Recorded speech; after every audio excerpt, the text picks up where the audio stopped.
हरे कृष्णा। हम श्रीमद् भगवद गीता के नवम अध्याय परम गुह्य ज्ञान इसके 25वें और 26वें श्लोक को आज पढ़ने का प्रयास करेंगे। बहुत बहुत सुंदर श्लोक हैं। तो पहले हम श्लोक की कुछ आवृत्ति करेंगे। यान्ति देवव्रता देवान् यान्ति देवव्रता देवान् पितॄन् यान्ति पितृव्रताः पितॄन्यान्ति पितृव्रता भूतानि यान्ति भूतेज्या भूतानि यान्ति भूतेजा यान्ति मद्याजिनोऽपि माम्। यान्ति मद्याजिनोऽपि माम्। बहुत अच्छे। रितिका माता जी आप गाइएगा। यान्ति देवव्रता देवान् यान्ति देवव्रता देवान् पितॄन् यान्ति पितृव्रताः पितॄन् यान्ति पितृव्रता भूतानि यान्ति भूतेज्या भूतानि यान्ति भूतेज्या यान्ति मद्याजिनोऽपि माम्। यान्ति मध्याजिनोऽपि माम्। बहुत सुंदर। श्री भगवान इस श्लोक में कह रहे हैं, जो देवताओं की पूजा करते हैं वे देवताओं के बीच जन्म लेंगे। जो पितरों को पूजते हैं वे पितरों के पास जाते हैं। जो भूत प्रेतों की उपासना करते हैं वे उन्हीं के बीच जन्म लेते हैं। और जो मेरी पूजा करते हैं वे मेरे साथ निवास करते हैं। तो स्पष्ट तौर पर भगवान यहाँ पर वर्णन कर रहे हैं कि जो जिसकी उपासना करता है उसी के लोक को प्राप्त होता है। देवताओं के जो उपासक हैं वो देवताओं के ही बीच जन्म लेते हैं। पितरों की अगर कोई पूजा कर रहा है तो पितरों के पास जाएगा। अगर कोई भूत प्रेतों की पूजा कर रहा है तो उन्हीं के बीच जन्म लेगा, अर्थात वो भी भूत प्रेत बनेगा।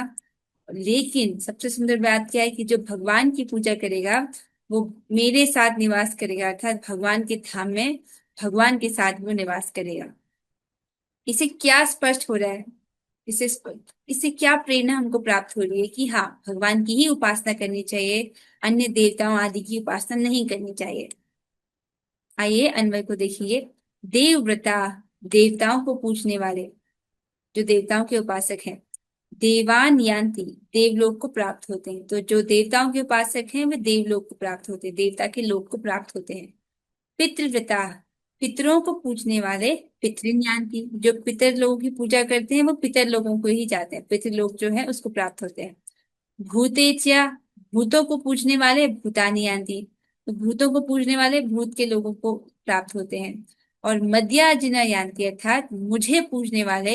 माम अपि, मुझे ही प्राप्त होते हैं। तो यहाँ पर सिंपल तरीके से भगवान उपासना किसकी करनी चाहिए इसको स्पष्ट कर रहे हैं। यही नियम है, जो जिसकी उपासना करता है उसके लोक को वो प्राप्त होता है। तो देवताओं की पूजा करने में बहुत बहुत ज्यादा द्रव्य और धन खर्च होता है, बड़े बड़े अनुष्ठान होते हैं। लेकिन भगवान भगवान की उपासना बहुत सरल है, की जा सकती है, और इससे क्या है, व्यक्ति को भगवान की प्राप्ति होती है। आइए तात्पर्य की ओर चलते हैं। अनुवाद और तात्पर्य कृष्ण कृपा मूर्ति श्री श्रीमद एसी भक्ति वेदांत स्वामी प्रभुपाद द्वारा। प्रभुपाद जी कह रहे हैं, यदि कोई चंद्रमा, सूर्य या अन्य लोक को जाना चाहता है तो वह अपने गंतव्य को बताए गए विशिष्ट वैदिक नियमों का पालन करके प्राप्त कर सकता है। किसी को सूर्य लोक में जाने की इच्छा है, चंद्र लोक में जाने की इच्छा है। सूर्य लोक, चंद्र लोक भी एक प्रकार के स्वर्ग लोक हैं, वहां जाने की इच्छा है तो जैसे जैसे वैदिक नियम बताए गए हैं उसका पालन करके वो उनको प्राप्त कर सकता है। इसका विशद वर्णन वेदों के कर्मकांड अंश दर्श पौर्णमासी में हुआ था, जिसमें विभिन्न लोकों में स्थित देवताओं के लिए विशिष्ट पूजा का विधान है। तो वेदों में कर्मकांड का एक विभाग है जिसके भीतर ये दर्श पौर्णमासी का जो अंश है वहां पर ये वर्णन है कि किस प्रकार से विभिन्न देवताओं की उपासना करनी चाहिए, उसका विधान, विधि विधान वहां पर बताया गया है। इसी प्रकार विशिष्ट यज्ञ करके पितृलोक प्राप्त किया जा सकता है। तो उसका वेदों में जिस प्रकार से अनुष्ठान का वर्णन है, विधि विधान का वर्णन है, उसका पालन करके जो देवताओं का उपासक है वो देवताओं के लोक को प्राप्त होता है। उसी प्रकार से पितरों की वो उपासना करता है तो पितृलोक को प्राप्त होता है। पिशाच पूजा को काला जादू कहते हैं। अनेक लोग इस काले जादू का अभ्यास करते हैं और सोचते हैं कि यह अध्यात्म है, किंतु ऐसे कार्यकलाप नितांत भौतिकतावादी हैं। तो जो लोग भूत प्रेतों की उपासना करते हैं, पिशाचों की पूजा करते हैं, उसको ब्लैक मैजिक, काला जादू कहते हैं। तो उनको लगता है कि ये भी अध्यात्म है, लेकिन वो अध्यात्म नहीं है। प्रभुपाद जी स्पष्ट कह रहे हैं कि ये तो नितांत भौतिकतावादी कार्य है। इसी तरह शुद्ध भक्त केवल भगवान की पूजा करके निसंदेह वैकुंठ लोक तथा कृष्ण लोक की प्राप्ति करता है। तो ये हमारे काम की चीज है। जो भगवान का भक्त है, भगवान की पूजा करता है बिना किसी संदेह के, मतलब ये श्योर है कि उसको भगवान का धाम वैकुंठ लोक जो है वो प्राप्त होगा। ठीक है, यहाँ पर देखते हैं हम में से कौन ऐसा व्यक्ति है जो यहाँ पर देवताओं का उपासना करता है। कोई है यहाँ पर देव उपासक? नहीं है, चलो ठीक है। पितरों का उपासक है कोई यहाँ पर? पितरों का उपासना करने वाला वो भी नहीं है, चलो ठीक। भूत प्रेतों की उपासना करने वाला कोई है? वो भी नहीं। तो सभी भगवान की उपासना कर रहे हैं ना। इसका मतलब हम में से हर एक व्यक्ति को भगवान का धाम प्राप्त होगा, ये गारंटीड है। आप समझ रहे हैं? सोनाली माता जी, आप भगवत धाम जाओगे, भगवान स्पष्ट कर रहे हैं। मंजीत प्रभु जी, आप भी जाओगे। तो एक एक भक्त जो यहाँ पर है, हम सभी भगवान की ही उपासना कर रहे हैं, अर्थात ये निश्चित है कि आपको भगवत धाम की प्राप्ति होगी। हर व्यक्ति को यहाँ पर जो उपस्थित है उसको भगवान के धाम की प्राप्ति होगी। क्यों? क्योंकि आप भगवान की उपासना कर रहे हैं। देखिए, भगवत गीता पढ़ रहे हैं तो ये भी भगवान की उपासना है। क्यों? क्योंकि इस कार्य से भगवान संतुष्ट होते हैं। जो भी सेवा होती है, जो भी यज्ञ विधि है, वो किस प्रकार बताई जाती है कि इस कार्य से भगवान संतुष्ट हो। तो भगवत गीता पढ़ के तो भगवान संतुष्ट होते हैं। तो अभी आप उनकी उपासना ही कर रहे हैं। हाँ, तो आगे पढ़ेंगे। इस श्लोक के माध्यम से यह समझना सुगम है कि जब देवताओं की पूजा करके कोई स्वर्ग प्राप्त कर सकता है, तो फिर शुद्ध भक्त कृष्ण या विष्णु के लोक क्यों नहीं प्राप्त कर सकते। तो ये सिंपल सा नियम है। जो देवोपासक हैं, देवताओं की उपासना करके उनको देवता का लोक अर्थात स्वर्ग लोक प्राप्त हो रहा है। तो जो भगवान के उपासक है, भगवान की आराधना कर रहे हैं, भगवान की पूजा कर रहे हैं, भगवान को भोग लगा रहे हैं, भगवान की कथा का श्रवण कर रहे हैं, उनको भगवान का धाम क्यों प्राप्त नहीं होगा। इस प्रकार से बाजी स्पष्ट कर रहे हैं। इसका क्या कारण है, इसको भी स्पष्ट करते हैं कि दुर्भाग्यवश अनेक लोगों को कृष्ण तथा विष्णु के दिव्य लोगों की सूचना नहीं है, अतः न जानने के कारण वे नीचे गिर जाते हैं। अब समझ रहे हैं इसको? जब तक हम भक्ति में नहीं आए थे, क्या तब तक आपको पता था कि वैकुंठ होता है, गोलोक वृंदावन होता है? भक्ति में आने से पूर्व तो नहीं पता था। भक्ति में आने से पूर्व हमको लगता था कि स्वर्ग लोक जाना ही अच्छा है ना? मुझे तो ऐसे ही लगता था पहले, लेकिन अब समझ आते कि स्वर्ग लोक जाना भी अच्छा नहीं है। तो परेशानी क्या है कि लोग क्यों भगवान के धाम जाने की इच्छा नहीं करते? क्योंकि उनको जानकारी ही नहीं है। उनको भक्तों की इस प्रकार की संगति ही नहीं प्राप्त हुई है जहां पर वो उनको जानने का अवसर मिले। आप अपने सौभाग्य को देख रहे हैं। चतुर्मास का समय चल रहा है, उसमें आप भगवत गीता के नवम अध्याय परम गुह्य ज्ञान पढ़ रहे हैं, जिसमें भगवान अपने हृदय की बात को कह रहे हैं। किसी से प्रेम करते हैं तो उनकी हृदय की बात को सुनना, अपने हृदय की बात बोलना। तो भगवान परम गुह्य ज्ञान में अपने हृदय की बात बोल रहे हैं आपको, तो आप उनके प्रेम को स्वीकार कर रहे हैं। आप समझ रहे हैं? तो अपना सौभाग्य देखिए कि हमको इस प्रकार से भक्तों की संगति में भगवान के हृदय की गुही बात जो है वो श्रवण करने को मिल रही है।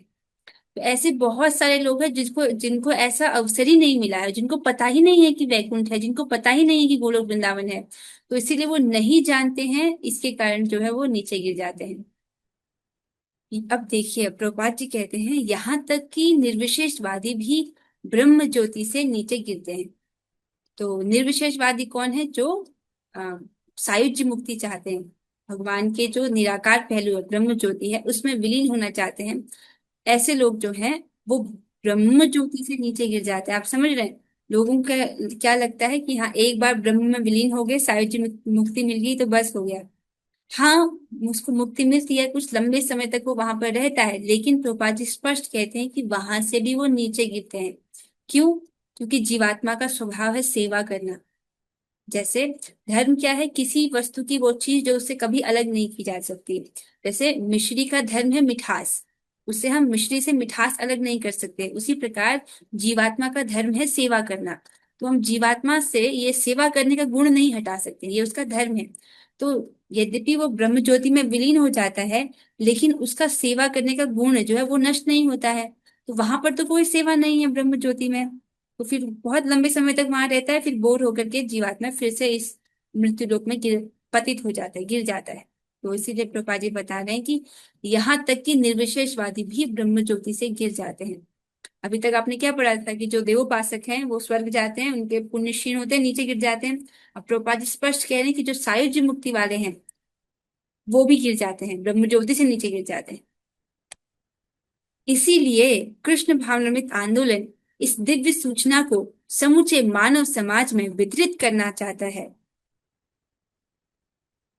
समूचे मानव समाज में वितरित करता है कि केवल हरे कृष्ण मंत्र के जप से ही मनुष्य सिद्ध हो सकता है और भगवत धाम को वापस जा सकता है। तो ये जो कृष्ण भावनामृत आंदोलन है ये क्या है? लोगों को ये सूचना देने के लिए कि भगवान का धाम है और आप उसकी प्राप्ति बड़ी सरलता से कर सकते हो। कैसे कर सकते हो? हरे कृष्णा कृष्ण कृष्णा हरे हरे, हरे राम राम राम हरे हरे। इस प्रकार से जो है अ, हरे कृष्ण महामंत्र के जप के द्वारा बड़ी सहजता से ही व्यक्ति भगवान के धाम को प्राप्त हो सकता है। आपको ये पता है बात, तो आपको लग रहा होगा सिंपल ही तो है, मुझको तो पता है। लेकिन जिसको नहीं पता है, सोचिए वो बेचारा अपना पूरा जीवन व्यर्थ कर रहा है।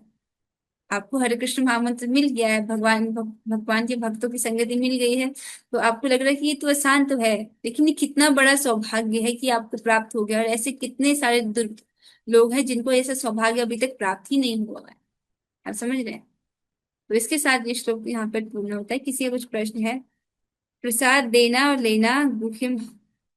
हाँ यही है, भोजन वाली बात छूट रही थी कि हाँ, सुमित तो मुझे याद दिलाया कि प्रसाद देना, भोजन देना, भोजन लेना, अपने हृदय की गुह्य बात को बोलना और गुह्य बात को सुनना, गिफ्ट देना और गिफ्ट लेना, ये 6 चीजें हैं। थैंक यू सुमित प्रभु जी। अब हम अगले श्लोक की ओर बढ़ते हैं। अगला श्लोक तो बहुत बहुत सुंदर श्लोक है, जिसमें बताया जाएगा कि आप कैसे अनंत कोटि ब्रह्मांडों के नायक भगवान श्री कृष्ण को बड़ी सरल विधि के द्वारा प्रसन्न कर सकते हैं। पत्रम पुष्पम फलम तोयम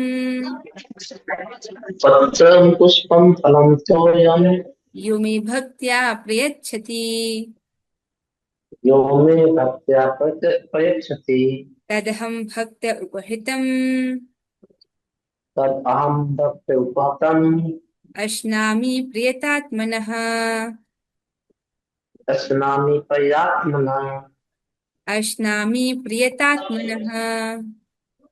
अश्नामि प्रियात्मनः। बहुत अच्छे। सुमित प्रभु जी आप गाइएगा। पत्रम पुष्पम फलम तोयम पत्रं पुष्पं फलं तोयं यो मे भक्त्या प्रयच्छति यो मे भक्त्या प्रयच्छति तदहं भक्त्या उपहृतम् तदहं भक्त्या उपहृतम् अश्नामि प्रियतात्मनः। अश्नामि प्रयतात्मनः। बहुत सुंदर। महाकवि जयदेवदास प्रभु जी।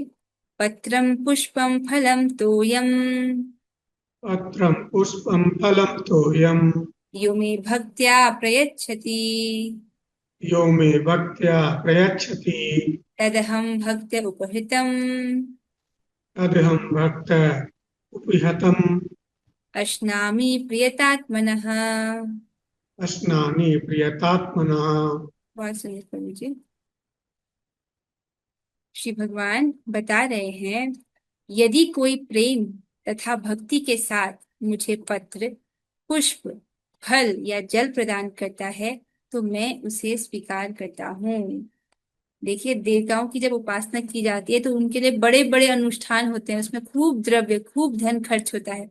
लेकिन भगवान की उपासना तो बहुत सरल है, एक निर्धन व्यक्ति भी इसको कर सकता है, क्योंकि भगवान की डिमांड बहुत कम है। क्या मांग रहे हैं भगवान? पत्र, पुष्प, फल या जल प्रदान करता है। कैसे? भक्ति और प्रेम के साथ। ये सबसे महत्वपूर्ण है। तो मैं उसे स्वीकार करता हूँ। अर्थात भगवान इस छोटे से उपहार को भी ग्रहण करते हैं। आप समझ रहे हैं? भगवान इतने बड़े व्यक्ति हैं, आपने देखा कि इतने बड़े बड़े जो ब्रह्मांडों की सृष्टि कर रहे हैं, पालन कर रहे हैं, संहार कर रहे हैं, ये उनकी शक्ति का केवल अंश मात्र प्रदर्शन है, ये उनकी सारी शक्ति का प्रदर्शन नहीं है। ऐसे जो भगवान जो अनंत कोटि ब्रह्मांडों के नायक हैं, आपके द्वारा दिए गए एक पुष्प से, फल से, थोड़े से जल से प्रसन्न हो जाते हैं, यदि आप उसे भक्ति पूर्वक अर्पित करो तो। कितना सुंदर है भगवान को संतुष्ट करना। आइए अन्वय की ओर चलेंगे। यह अर्थात जो भक्तिया भक्ति पूर्वक में अर्थात मह्यम मेरे लिए, पत्रम अर्थात पत्र, पुष्पम पुष्प, फलम फल, तोयम अर्थात जल, प्रयच्छति प्रदान करते हैं। जो भक्ति पूर्वक मेरे लिए पत्र पुष्प फल और जल प्रदान करते हैं। अहम प्रेतात्मनः मैं शुद्ध चित्त भक्त का। यहाँ पर प्रेतात्मना का अर्थ है, आत्मा का अर्थ जो होता है शरीर, आत्मा का अर्थ होता है मन, आत्मा का अर्थ होता है बुद्धि। तो अगर आप आत्मा का अर्थ शरीर लो तो शुद्ध शरीर वाला, अर्थात भगवान स्पष्ट करें जो रजस वाला स्त्री है, अर्थात मासिक धर्म में जब माताएं होती हैं वो भोग अर्पित नहीं कर सकती। तो भगवान ने कहा प्रेतात्मना, शुद्ध शरीर वाला, अगर आत्मा का अर्थ शरीर है तो प्रेतात्मना शुद्ध चित्त भक्त का। भक्त उपहृतम अर्थात भक्ति पूर्वक प्रदत्त, तत् वह अश्नामी ग्रहण करता हूँ। तो इस प्रकार जो भक्ति पूर्वक मेरे लिए पत्र पुष्प फल और जल अर्पित करता है, शुद्ध चित्त वाला भक्त, शुद्ध शरीर वाला भक्त, तो मैं उसे ग्रहण करता हूँ। यहाँ पर सबसे महत्वपूर्ण शब्द क्या है कि भक्ति पूर्वक। भगवान के पास तो सब कुछ है, ऐसा थोड़ी है कि भगवान के पास पत्र पुष्प फल जल की कमी हो गई हो। भगवान तो अनंत कोटि ब्रह्मांडों के नायक हैं और उनकी सेवा के लिए करोड़ों लक्ष्मियां उनकी सेवा में लगी रहती हैं। उनको सेवकों की आवश्यकता नहीं है, वो हम पर उपकार करने के लिए हमारी सेवा स्वीकार करते हैं। क्योंकि हम यहाँ फंसे हुए हैं, हम भगवान की सेवा करेंगे तो भगवान उस सेवा के माध्यम से हमें ही यहाँ से मुक्त करेंगे, तो इसलिए वो स्वीकार करते हैं। सबसे इम्पोर्टेंट क्या है? भक्ति पूर्वक देना। तो भक्त सोचता है कि मेरे पास कोई योग्यता नहीं है भगवान को अर्पित करने की, इसलिए हम गुरु महाराज को देते हैं, अर्थात प्रभुपाद जी को निवेदन करते हैं कि आप भगवान को अर्पित कर दीजिएगा। फिर प्रभुपाद जी अपने गुरु महाराज को अर्पित करते हैं। इस प्रकार से वो राधा रानी के पास पहुंचता है। फिर राधा रानी के हाथ से वो भोग जो है, राधा रानी बड़े प्रेम से वो भगवान श्री कृष्ण को पवाती है। इस प्रकार से अर्पित किया जाता है। ये एक बार हम श्लोक को देखिए। पत्रम पुष्पम फलम तोयम, पत्र पुष्प फल और जल जो में भक्त्या प्रयच्छति, जो भी मुझे प्रीति पूर्वक भेंट करता है, तदहम भक्त उपहृतम, तो मैं उस भक्ति भाव से अर्पित अश्नामी प्रियतात्मना, अश्नामी अर्थात मैं उसका आस्वादन करता हूँ। प्रियतात्मना अर्थात शुद्ध, अगर आत्मा का शरीर लेते हैं तो शुद्ध शरीर वाले से। तो भगवान को जो भक्ति पूर्वक पत्र पुष्प फल या जल अर्पित करता है तो भगवान उसको अश्नामी अर्थात उसका आस्वादन करते हैं, उसको स्वीकार करते हैं। तो यहाँ पर कौन भक्त है जो इनमें से कोई ऐसी वस्तु है जो अर्पित आप नहीं कर सकते? मतलब कुछ तो आप अर्पित कर ही सकते हो, है ना। यहाँ पर कौन भक्त है जो भोग नहीं लगाते हैं? चलो आज पर डांट लेते हैं, कोई ऐसा है जो जिनके घर में भोग ही नहीं लगता हो? अच्छा है, ऐसे भक्त है जिनके घर में भोग नहीं लगता है। ओके, तब तो आप कम से कम जल से शुरुआत कीजिए, भगवान को पुष्प फल आदि अर्पित कीजिए, यहाँ से तो शुरू कीजिए। देखिए, भक्ति में प्रगति करने के लिए प्रसाद खाना बहुत महत्वपूर्ण है। अगर आप सोचते हैं कि मैं जप कर लेता हूँ और मैं गीता पढ़ लेता हूँ, बहुत अच्छी बात है, लेकिन अगर प्रसाद नहीं खा रहे हैं तो फिर बहुत समय लग जाएगा प्रगति करने में। तो तीनों चीजें बहुत महत्वपूर्ण है, जब भी करना है, कथा भी श्रवण करना है और प्रसाद खाना। प्रसाद खाने वाले नियम में बड़ी कड़ाई से पालन करना है, एकदम दृढ़ता से कि मैं प्रसाद ही खाऊंगा या खाऊंगी, कुछ भी अनर्पित नहीं खाना है।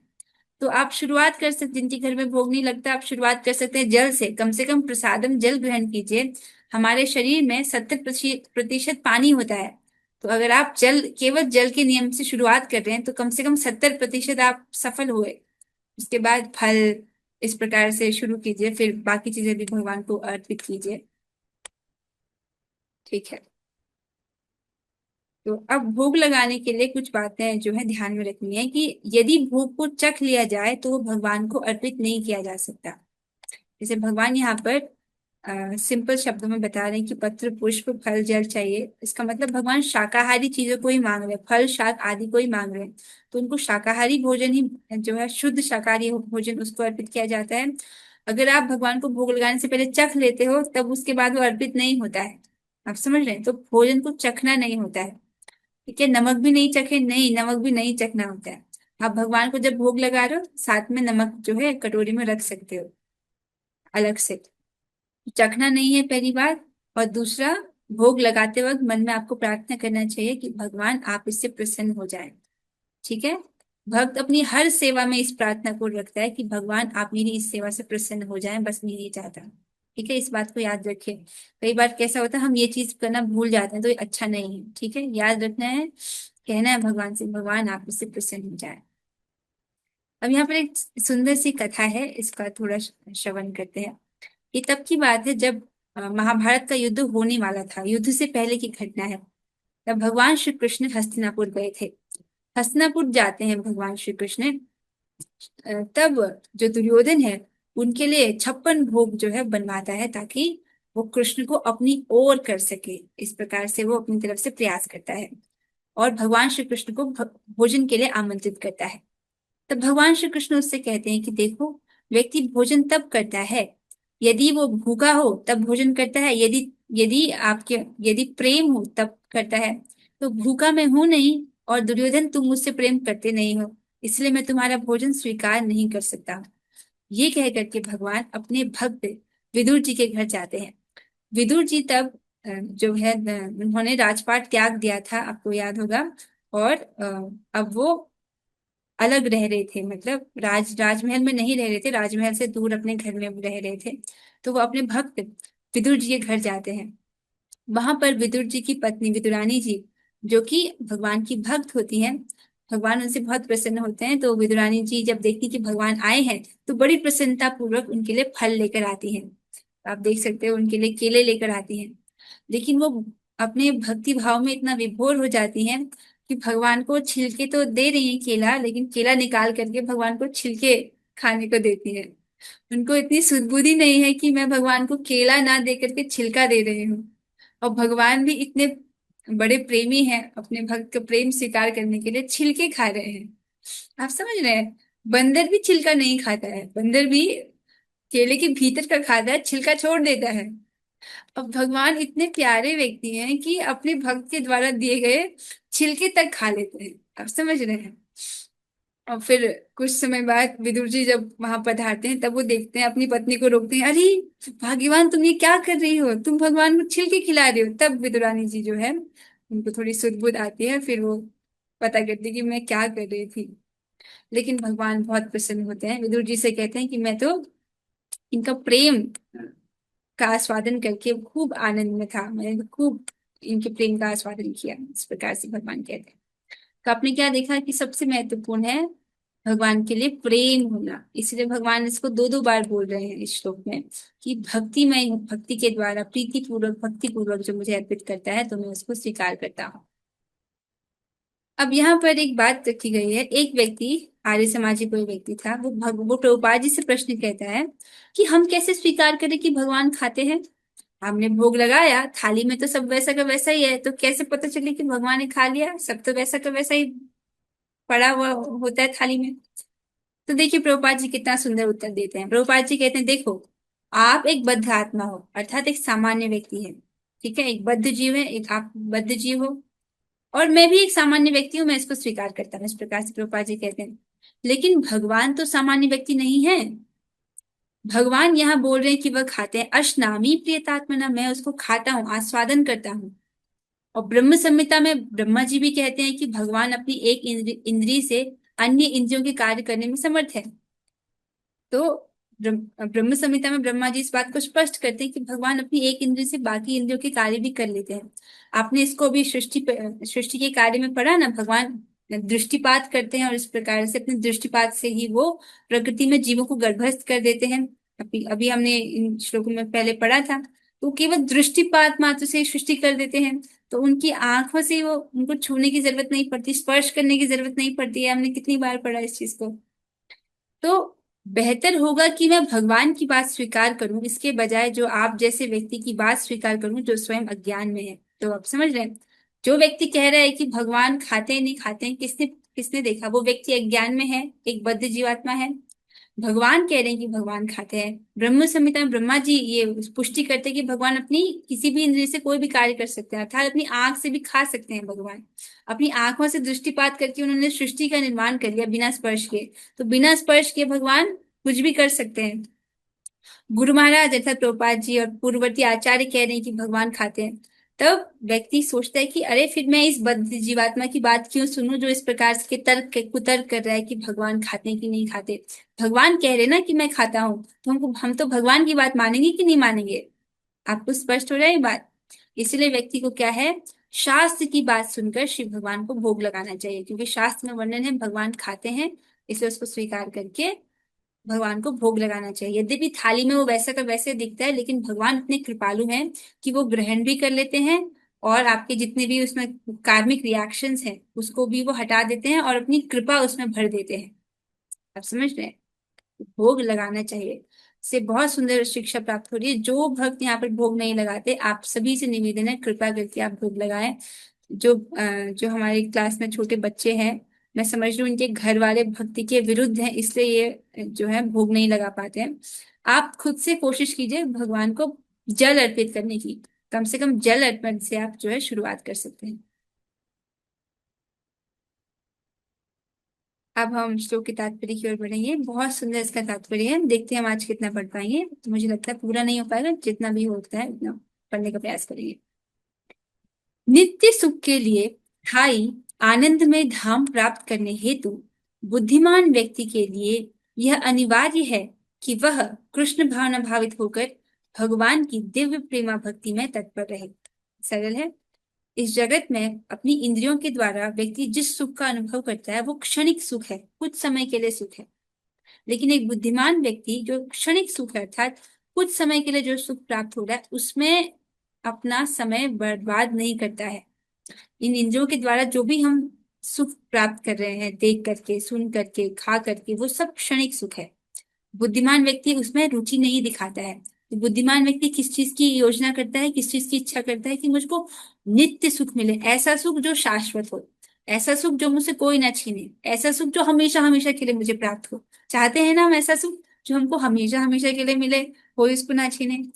और ऐसे सुख के लिए व्यक्ति को क्या करना चाहिए, उसको भगवान की दिव्य प्रेमा भक्ति में तत्पर रहना होगा। भगवान की दिव्य प्रेमा भक्ति के लिए तैयार रहना होगा, यत्न पूर्वक, आग्रह पूर्वक। ऐसा आश्चर्यमय फल प्राप्त करने की विधि इतनी सरल है कि निर्धन से निर्धन व्यक्ति को योग्यता का विचार किए बिना इसे पाने का प्रयास करना चाहिए। बहुत सुंदर, बहुत सुंदर। हमारा लक्ष्य क्या है कि हमको नित्य सुख चाहिए, ऐसा सुख जो हमेशा के लिए रहे। लेकिन इतनी जो आश्चर्यमय फल हम चाहते हैं कि ऐसा सुख जो हमेशा हमको प्राप्त हुए, कोई उसको छीन ना पाए, शाश्वत फल हो। ऐसा आश्चर्यमय फल प्राप्त करने की विधि बड़ी सरल है। क्या है विधि बड़ी सरल? पत्रम पुष्पम फलम तोयम। भगवान तो बहुत, ऐसा सुख हमको कौन प्रदान कर सकता है? भगवान प्रदान कर सकते हैं। तो भगवान इन छोटी छोटी सेवा से प्रसन्न हो जाते हैं। आप समझ रहे हैं? आचार्य जन भी इसको कहते हैं कि जो भगवान मुकुंद है, मुक्ति के प्रदाता भगवान मुकुंद, जब वो पत्र पुष्प फल जल इन्हीं से संतुष्ट हो जाते हैं, तब और कुछ तपस्या करने की क्या जरूरत है। जैसे लोग अष्टांग योग करते हैं, ज्ञान योग करते हैं, जंगल में जाते हैं, वहां जाके तपस्या करते हैं। जब मुक्ति प्रदान करने वाले भगवान मुकुंद छोटी छोटी सेवा से प्रसन्न हो जाते हैं, भगवान को भोग लगाने से प्रसन्न हो जाते हैं, तो वही करना चाहिए ना। बुद्धिमान व्यक्ति वही करेगा। और ये विधि इतनी सरल है कि गरीब से गरीब व्यक्ति भी ऐसा कर सकता है, और योग्यता का विचार किए बिना। जैसे देखिए, इसमें कोई योग्यता भी जरूरी नहीं है कि कोई ब्राह्मण हो तभी भगवान को भोग लगा सकता है। शबरी मैया को देखिए, शबरी जी जो थी वो कोई ब्राह्मण तो नहीं थी, वो भिलनी जाति में पैदा हुई थी, तो जो उतनी उत्कृष्ट जाति तो नहीं माना जाता है। लेकिन भगवान उनके बेर खाते हैं कि नहीं खाते, वो भी जूठे बेर। ठीक है। अब इसका मतलब ये नहीं कि आप भगवान को जो भोग लगाओ उसको चख चख के दो, क्योंकि हम सबरी माता नहीं है। ठीक है। सबरी माता जी तो भाव स्तर पर थी, अभी हम कौन से स्तर पे हैं? अनर्थ निवृत्ति ना, श्रद्धा, साधु संग, भजन क्रिया, अनर्थ निवृत्ति पर है। लेकिन सबरी माता जी तो भाव तक पहुंच गई थी, हम उनके स्तर पर नहीं है। इसलिए हमको जिस प्रकार से गुरुजनों ने हमें सिखाया कि बिना चखे लगाना है भोग, तो उसका ध्यान रखना है। ठीक है। तो योग्यता का विचार किए बिना इसे पाने का प्रयास करना चाहिए। इसके लिए एकमात्र योग्यता इतनी है कि भगवान का शुद्ध भक्त हो। योग्यता क्या होनी चाहिए? कि वो भगवान का भक्त होना चाहिए। और शुद्ध भक्त कौन होता है? जिस व्यक्ति के हृदय में शुद्ध भक्ति प्राप्त करने की इच्छा है, वो शुद्ध भक्त है। ये कैसे? मतलब उसके हृदय में और कोई इच्छा नहीं है। अन्य अभिलाषिता शून्यम ज्ञान कर्मा अनामितम। वो अन्य अभिलाषा से शून्य हो उसका हृदय, ज्ञान और कर्म से ढका हुआ ना हो, अर्थात ज्ञान, जो ज्ञान कांड है और जो कर्म कांड है उसकी तरफ उसकी रुचि ना हो। क्या रुचि हो उसकी? कि मुझे भगवान की भक्ति प्राप्त हो जाए। ऐसी जिसके हृदय में इच्छा है वो शुद्ध भक्त है।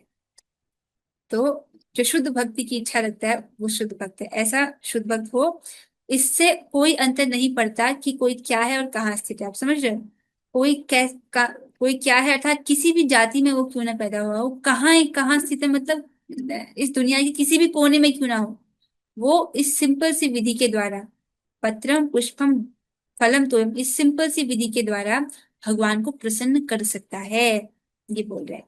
और भगवान को प्रसन्न करेंगे तो भगवान क्या देते हैं?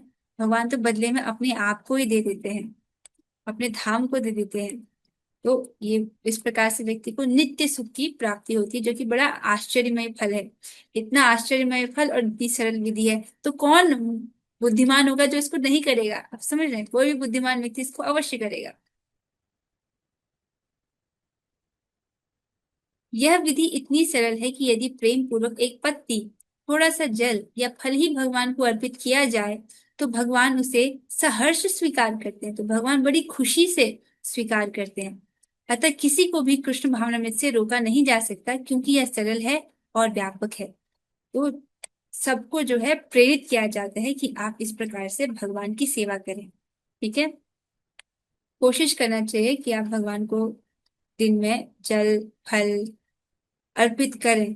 ठीक है, कोशिश करें, अगर आपके घर में भोग लगता है तो आप भी कुछ सेवा जो है उसको करने की कोशिश करें।